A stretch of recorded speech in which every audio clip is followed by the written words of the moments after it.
할렐루야. 네, 우리 성가대 감사합니다. 이 시간에 시편 51편 14절부터 19절까지 말씀을 가지고 한번 쫓아해 보시기 바랍니다. 내가 죄인입니다. 네, 내가 죄인입니다. 라는 제목으로 말씀의 은혜를 나누고자 합니다. 여러분들 미투 운동 아시죠? 미투. 나도 피해자입니다. 이 미투 운동은 이 SNS를 통해서 우리 여자분들이 자신이 겪은 성범죄를 폭로하고 그 심각성을 알리는 운동입니다. 이 운동의 시작이 생각보다 꽤 오래 전에 있었습니다. 이 미투 운동의 시작은 2006년에 이 미국의 여성 사회 운동가였던 이 타라나 버크라는 이 여자 이 여성 사회 운동가인데, 이 사회적인 약자인 여성 또는 이 아동들에게 이 자신이 당한 피해를 알리고 적극적으로 독려하며 이 피해자들끼리 자신들의 그 경험을 통해 공감하고 연대하면서 용기를 불어넣기 위해서 시작된 그렇게 제안된 운동이었습니다. 이제 처음에는 좀 부끄러우니까 익명으로 조심스럽게 시작되었다가 2017년도 약 10년 지났죠. 2017년도 10월에 이 할리우드 유명 영화 이 제작자의 이 성범죄가 밝혀지게 됩니다.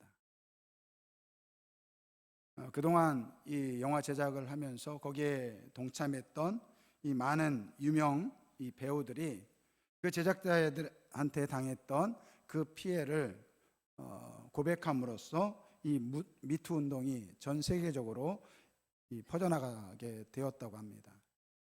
우리나라에서는 2018년도 1월에 현직에 있던 여자 검사분이 검찰 내부 안에서 자신이 겪은 이 성추문을 고백함으로써 우리나라에서도 이제 미투 운동이 활발히 진행되었습니다.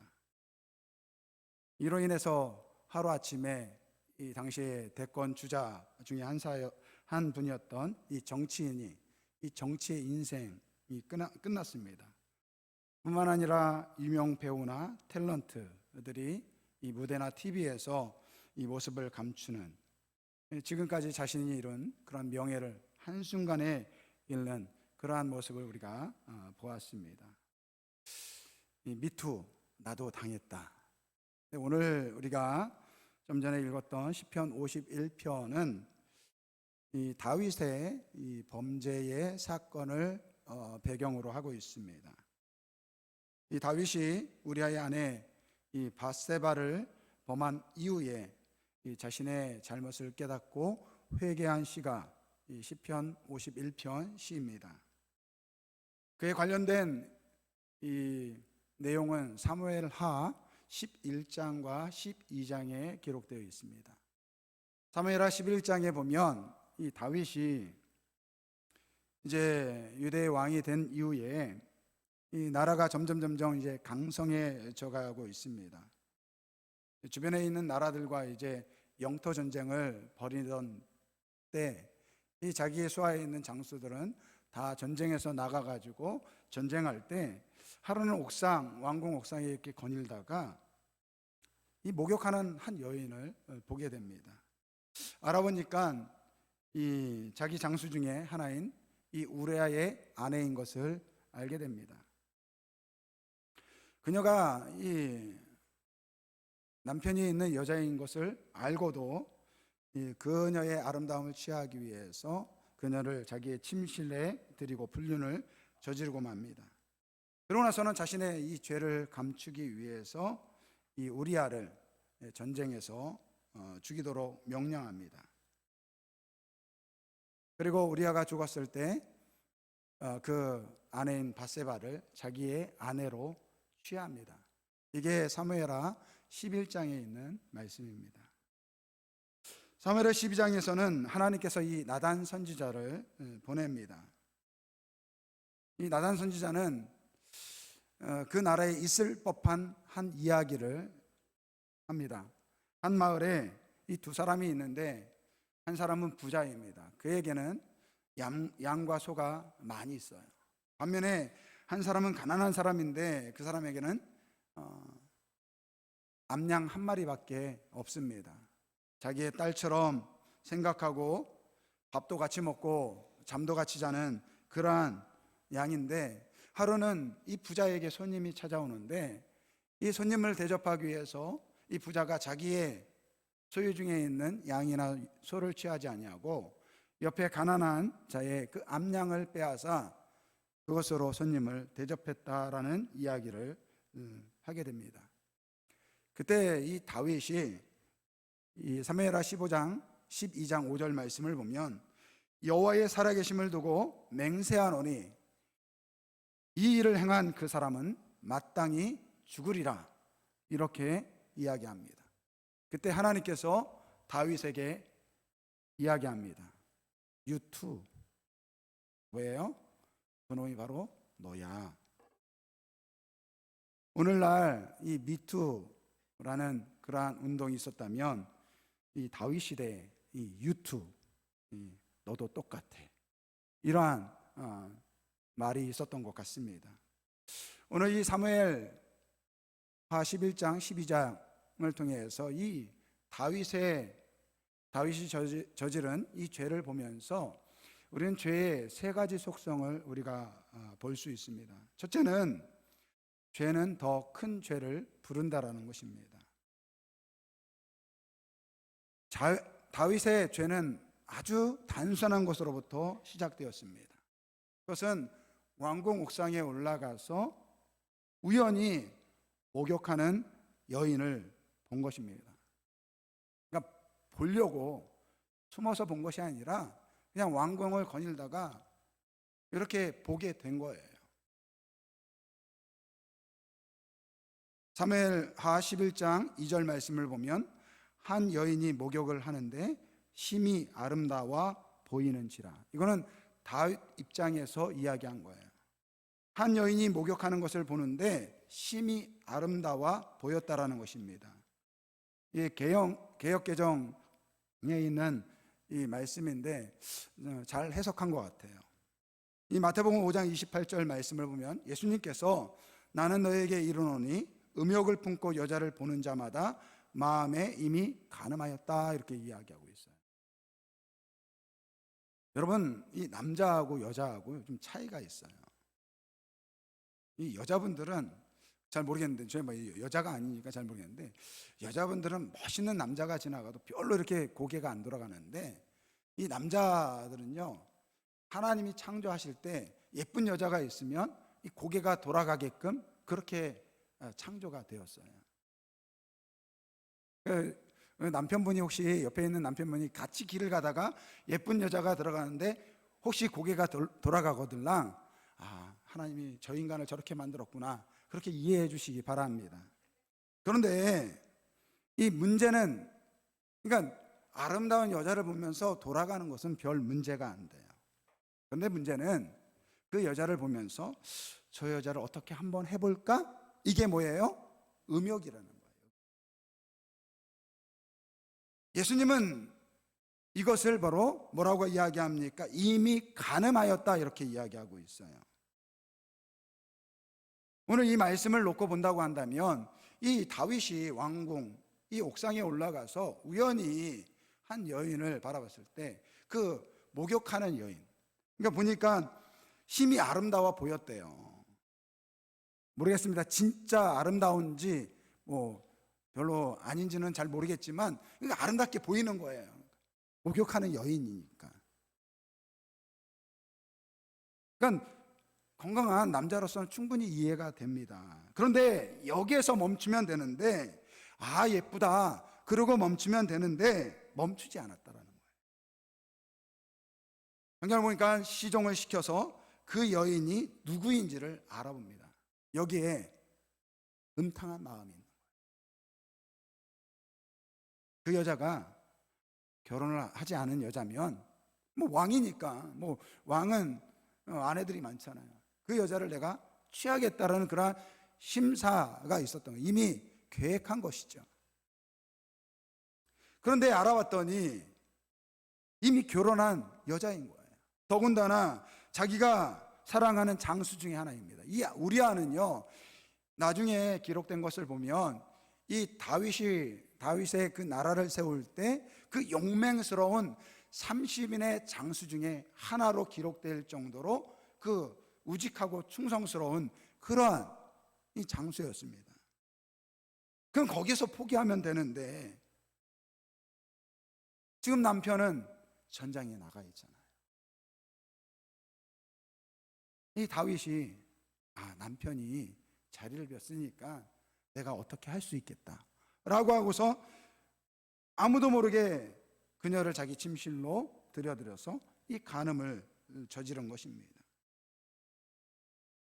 그러니까 우연히 본 것은 어쩔 수 없죠. 그런데 이것이 다윗에게 있는 이 정욕, 이 욕망이라는 이 죄의 도화선에 불을 지핀 거예요. 그로 인하여 이 다윗은 끔찍한 죄를 범하게 되었다는 것입니다. 요한일서 2장 16절 말씀을 보면 이는 세상에 있는 모든 것이 육신의 정욕과 안목의 정욕과 이생의 자랑이니 다 아버지께로부터 온 것이 아니요 세상으로부터 온 것이라. 그러니까 우리 안에 있는 이 죄는요, 이런 거예요. 지극히 작은 것인데 그것이 점점 커지고 있는 것입니다. 그래서 예수님께서도 이 바리새인들과 서기관들의 누룩을 조심해라 그렇게 이야기해요. 여러분, 누룩이라는 것은 우리 빵을 만들어 보신 분들은 아시겠지만 이 큰 밀가루 반죽에다가 이 누룩 조금만 넣으면 어떻게 돼요? 그 밀가루가 이 부풀어 오르게 됩니다. 그와 같이 오늘 우리에게 작은 죄의 이 씨앗이요, 우리를 타락하게 만든다는 것입니다. 두 번째, 죄의 속성은요, 죄는 자꾸 이 죄를 감추려고 한다는 것입니다. 여러분, 죄를 짓는데 대놓고 죄를 짓는 사람이 있습니까? 없어요. 다 은밀하게 그렇게 죄를 범합니다. 이 다윗이 우리 안에 있는 이 밧세바를 취한 다음에 이 밧세바가 임신을 하게 된 거예요. 만약에 그의 남편 우리아가 돌아와서 아내의 임신을 알게 되면 이건 난리가 나는 거잖아요. 가만히 있겠습니까? 분명 자신의 죄가 드러날 것임이 분명하니까 이 다윗은 자신의 죄를 감추기 위해서 우리아를 소환합니다. 우리아, 너 다시 들어와. 이 다윗은 계획을 한 거죠. 속으로. 우리아를 부르면 이 우리아가 이 전쟁에 나가 있다가 집에 들어오면 어떻게 했습니까? 아내와 동침을 할 것이라고 그렇게 생각을 한 거예요. 그리고 나서 다시 전쟁으로 보내면 그 아이는 우리아 입장에서 내 아들이구나, 내 자식이구나 이렇게 생각할 것이잖아요. 그렇게 생각하고 우리아를 데리고 왔는데 제가 좀 전에 말씀드렸다시피 우리아는요, 이 다윗의 그 용맹스러운 그 충직한 이 30인명의 장수 중에 하나입니다. 불렀는데 집으로 돌아가질 않는 거예요. 야, 너 집에 왔는데 아내 보고 싶지 않아? 아니요. 왕이요, 제 동료와 제 부하들이 지금 전쟁에서 지금 전쟁을 하고 있는데 제가 어떻게 편하게 집에 가서 제 아내와 잠을 잘 수 있겠습니까? 이게 우리에게는 되게 멋있는 모습인데 다윗에게는 굉장히 불편한 거예요. 그래가지고 나중에 어떻게 하냐면 술을 먹입니다. 술을 먹여가지고 술을 먹이면 좀 그런 생각이 들 것 같아서 지금 집으로 갈 것 같으니까 술을 진탕 먹입니다. 근데 술을 먹고도 안 들어가는 거예요. 그래서 작전을 변경합니다. 우리아 손에다가 이 비밀 밀서를 하나 보냅니다. 너는 가거들랑 총사령관이 요압 장군이었습니다. 요압에게 이 비밀 밀서를 드리도록 해라. 그 내용은 뭐냐면은 우리아를 전쟁 중에서 죽게 만들라는 다윗의 명령이 거기에 적혀져 있는 거예요. 우리아가 그 사실을 압니까? 이 왕이 밀서라고 주니까 뜯어보지도 못하고 그거를 그대로 요압 장군에게 갖다 준 거예요. 그리고 요압은 왕의 명령대로 전쟁 한복판에 우리아를 놔두고 확 후퇴를 해버린 거예요. 그로 인해서 우리아가 죽게 됩니다.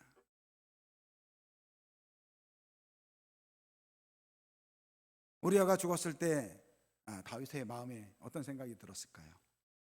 이제 다 됐다. 이제 저 여인을 이제 내가 데려와서 내 아내로 삼아야지. 그래가지고 자기 아내로 삼습니다. 어떻게 보면 이 다윗은 자신의 모든 죄가 다 감춰졌다라고 그렇게 생각을 했습니다. 그러니까 죄의 속성은요, 이렇게 자꾸 우리의 부끄러운 그러한 사실들을 감추려고 한다는 것입니다. 여러분, 아담과 하와가 처음 하나님 앞에 범죄했을 때 어떻게 했습니까? 나무 뒤에 숨었다라고 그래요. 이게 죄의 속성이에요.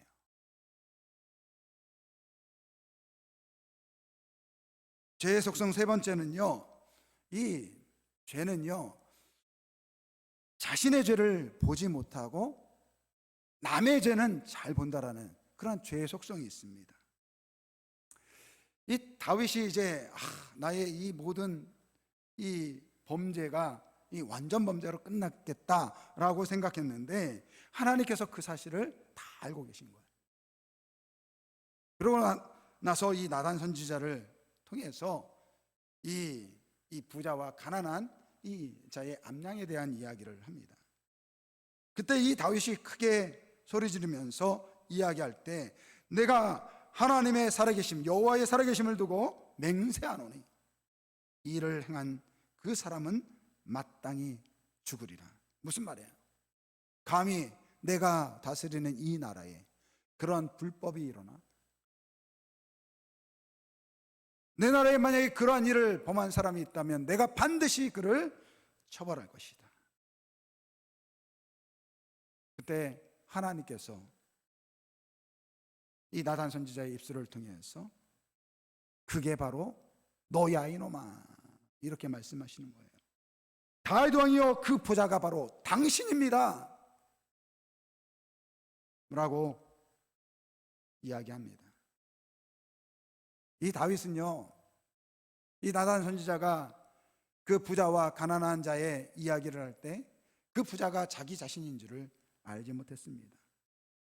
자신은 도덕적이고 양심이 있는 왕이며 자신이 다스리는 나라는 불법과 불의가 일어나는 것을 용납할 수 없는 그러한 진실된 왕이라고 스스로 생각했다는 것입니다.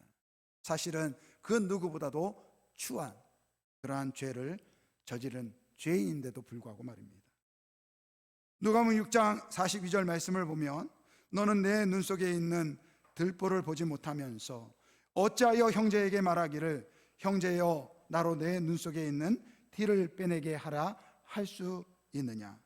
외식하는 자여 먼저 내 눈 속에 있는 들보를 빼라. 그 후에야 내가 밝히 보고 형제의 눈 속에 있는 티를 빼리라. 그러니까 오늘 이 죄라는 것은요, 이처럼 우리 자신의 죄는 깨닫지 못하고 옆에 있는 사람의 그 작은 죄에 그 죄를 보고 그것에 막 분노를 느낀다라는 것입니다. 우리가 살아가다 보면 이 부부가 싸울 때가 있지 않습니까? 싸우다가 이혼하시는 분들도 있습니다. 또 교회에 보면 이 교회와 교회 목사와 또 장로가 또 목사와 성도가 이 관계가 어그러질 때가 있습니다. 또 성도들끼리 싸울 때가 있어요. 물론 싸움의 원인이 있을 수 있죠. 그런데 더 큰 이유는요, 이 싸움의 이 대상자들이 서로 나는 잘못이 없다라고 그런 거예요. 모든 잘못은 당신 때문이에요.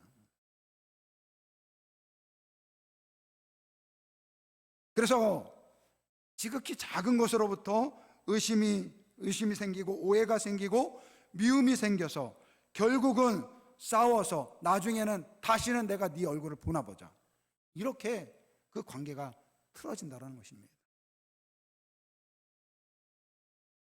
근데 이제 가끔 이제 오해가 풀리고 이제 관계가 다시 회복되면 이제 그때 그래요. 그때 내가 왜 당신만 탓했는지 몰라. 사실은 나도 잘못한 게 많은데. 그냥 부부끼리 그러잖아요.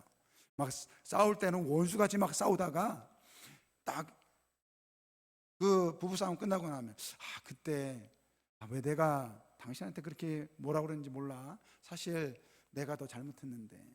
저희 집 얘기를 하는 건 아니에요. 그러니까 이 죄라는 것은요, 자꾸 남을 탓하게 한다는 것이에요. 사실은 내가 더 죄인인데.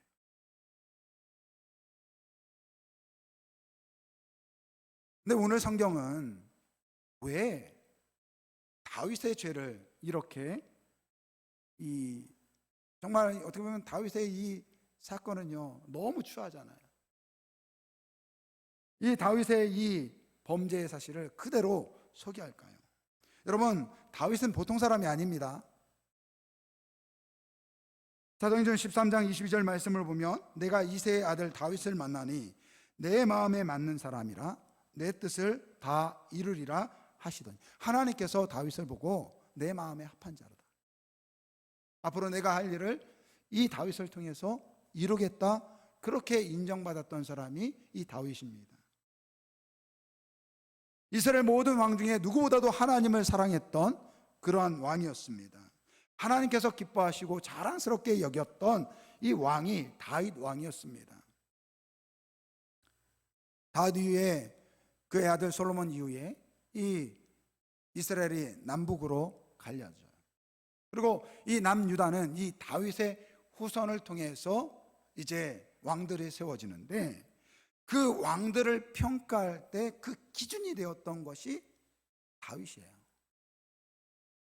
열왕기상 15장 11절 말씀을 보면 아사 왕을 이야기합니다. 아사가 그의 조상 다윗과 같이 여호와 보시기에 정직하게 행하여. 그러니까 이 아사 왕이 다윗과 같이, 그러니까 다윗이 그 선의 이 악의 기준이라는 것입니다. 열왕기하 18장 3절 말씀을 보면 히스기야가 그의 조상 다윗의 모든 행위와 같이 여호와께서 보시기에 정직하게 행하였다.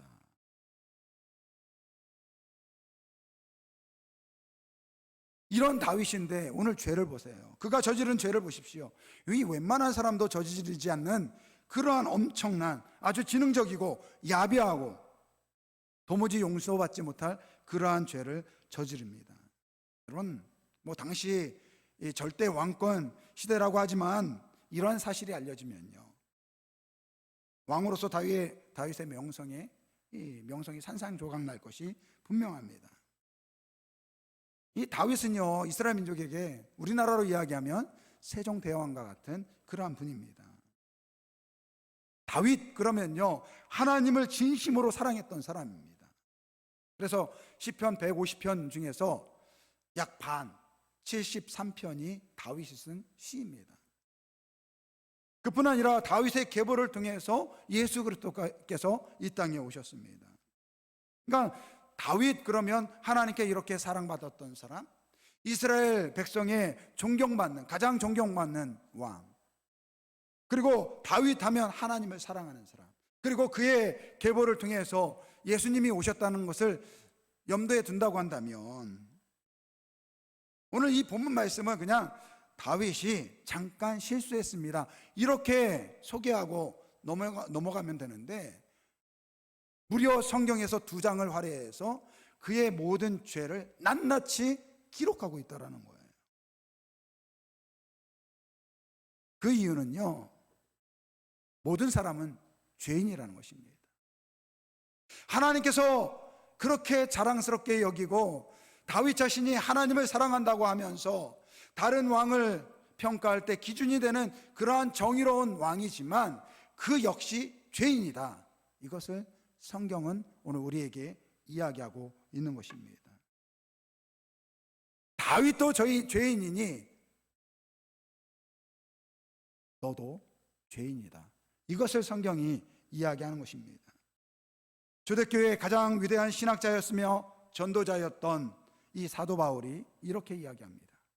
디모데전서 1장 15절 말씀, 미쁘다 모든 사람이 받을 만한 이 말이요 그리스도 예수께서 죄인을 구원하시려고 세상에 임하셨다 하였도다. 죄인 중에 내가 괴순이라. 공동번역을 보면 나는 죄인들 중에서 가장 큰 죄인입니다, 이렇게 고백하고 있습니다. 이 바울 자신이 뭐라고 해요? 나는 죄인들 중에서 가장 큰 죄인이라고 이야기하고 있습니다. 여러분, 죄를 지면요 그 죄에 따라 그 형량이 저마다 달라집니다. 아주 가벼운 죄는요 그냥 뭐 벌칙금만 내죠. 근데 그보다 더 중한 죄를 지면요 그거에 따라 구금이 되기도 하고 또 구속이 되기도 하고, 그 구속된 이후에 그 죄에 따라 형량을 받습니다. 뭐 징역 1년, 뭐 3년, 5년, 10년, 무기징역. 그리고 도무지 법으로 용서할 수 없는 사람은 어떻게 합니까? 사형을 내려줘요. 근데 하나님 앞에서 우리 모두는 사형에 합당한 죄인이라고 그렇게 이야기하고 있습니다. 오늘 하나님께서 다윗의 이야기를 통해서 오늘 우리에게 이야기합니다. 너희도 죄인이다. 쫓아보세요. 나도 죄인입니다. 옆에 사람 한번 보세요. 옆에 사람 보세요. 옆에 사람 보세요. 보세요. 보시고 너도 죄인입니다 이렇게 얘기하면 안 돼요. 제가 죄인입니다. 한번 해보세요. 제가 죄인입니다.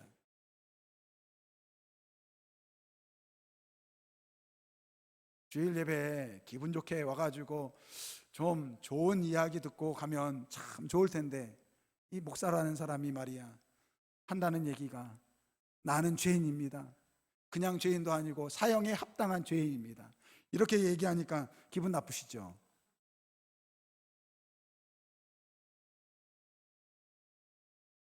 근데 우리가 주일 전에 나올 때 이 사실을 분명히 해야 돼요. 나는 죽을 죄인이구나. 내가 하나님 앞에서 마땅히 죽어 마땅한 사형에 합당한 죄인이구나. 이러한 마음으로 주님 앞에 나와야 됩니다.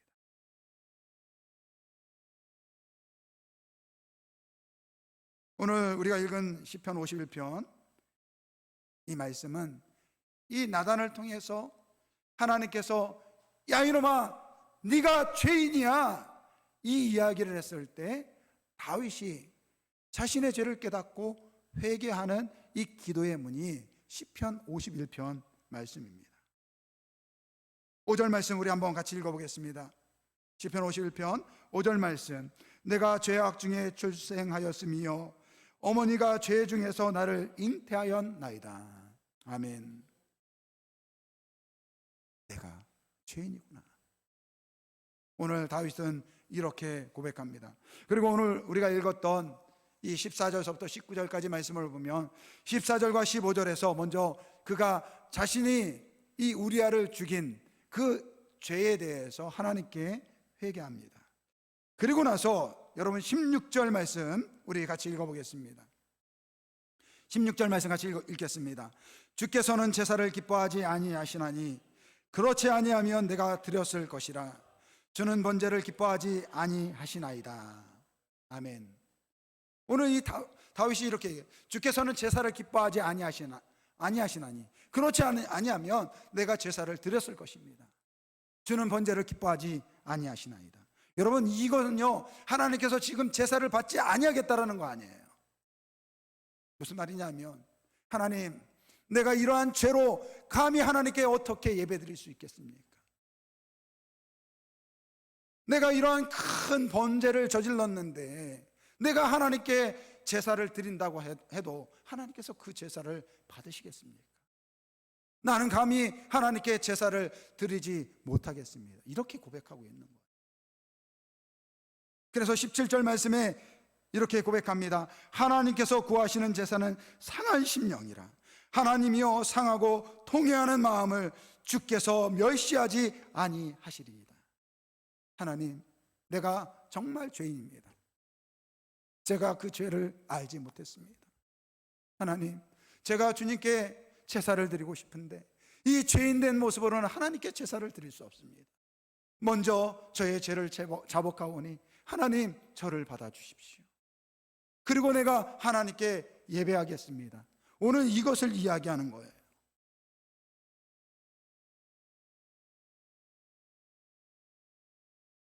오늘 우리가 이 예배를 드릴 때 마찬가지입니다.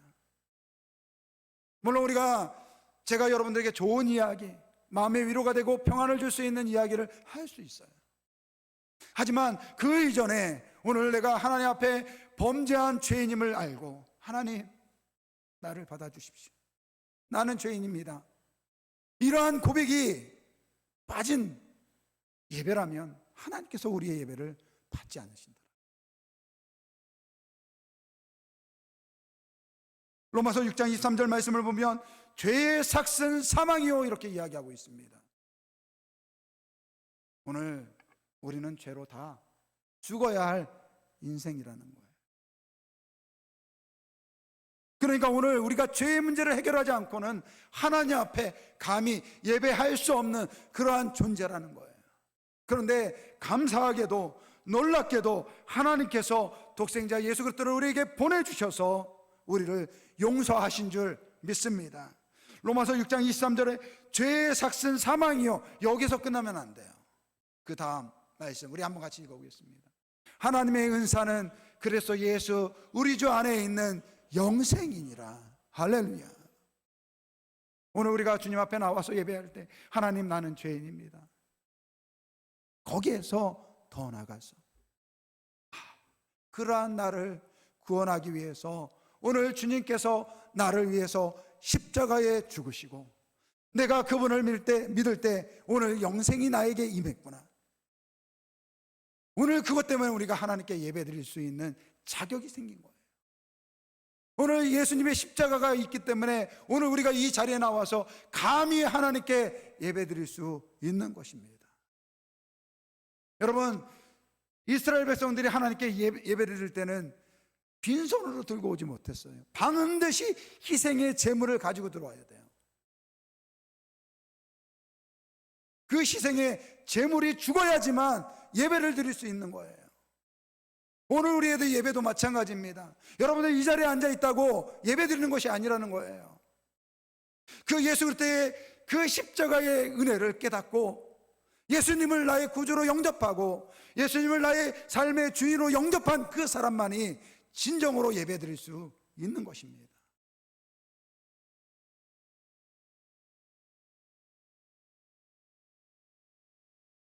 찬송가 305장 이 어메이징 그레이스, 이거는 가장 사랑받는 이 찬송의 시입니다. 예수를 알지 못하는 사람들도 이 찬양을 알고 있어요. 이 찬양은요, 존 뉴턴이라는 분이 쓴 시입니다. 원래는 그 어머니가 독실한 기독교 신자였어요. 그래서 그 독실한 기독교 어머니를 통해서 태어나서 어머니 밑에서 자랐는데, 이 어머니가 6살 되던 해에 그만 죽고 맙니다. 그러고 나서 이제 계모에 의해서 자라게 되는데, 그때부터 이 인생이 꼬이게 된 거예요. 방탕한 삶을 살게 됩니다. 해군에 입대했지만 탈영해가지고 그러한 인생을 살고, 나중에는 20대에 이제 노예선에 들어가서 일을 하게 됩니다. 나중에는 이 노예선에 이 선주가 되고 또 선장이 되어서 이 아프리카에 있는 흑인을 잡아가지고 이 영국 사람들에게 이 노예로 파는 이 극악한 그러한 흉악범이 되었습니다. 근데 이 사람이 한 번은 항해하다가 큰 풍랑을 만나게 됩니다. 이제 죽음을 맞이한 거죠. 이 죽음을 맞이하면서 그때 자기를 위해서 기도했던 그 어린 시절 이 어머니의 기도가 생각이 나더라고요. 그래서 하나님께 처음으로 기도를 드린 거예요. 근데 이제 기도를 들으면서 그러한 마음이 들었대요.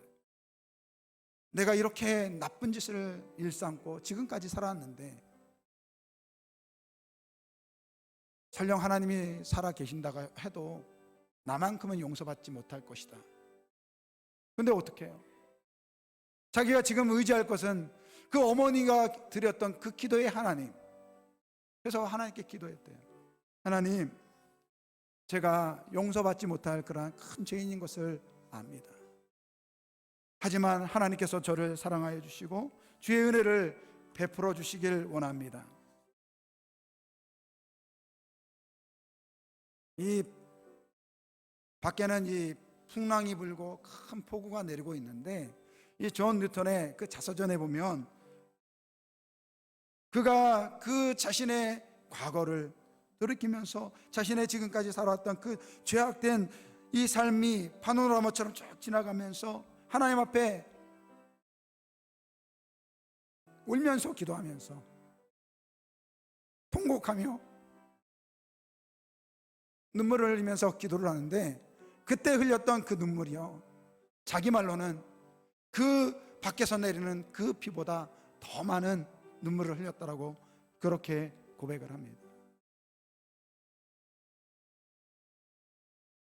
그렇게 한참 동안 하나님께 기도하는데 기도가 끝날 쯤에 보니까 그 폭우가 다 멈추면서 바다가 잔잔해지는 거예요.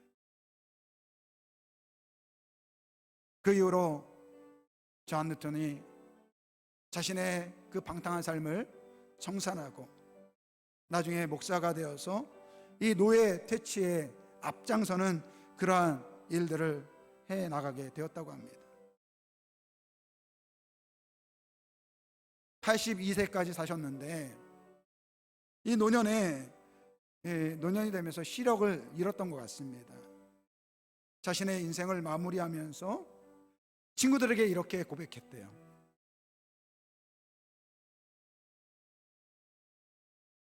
나의 기억은 점점 사라져 갑니다.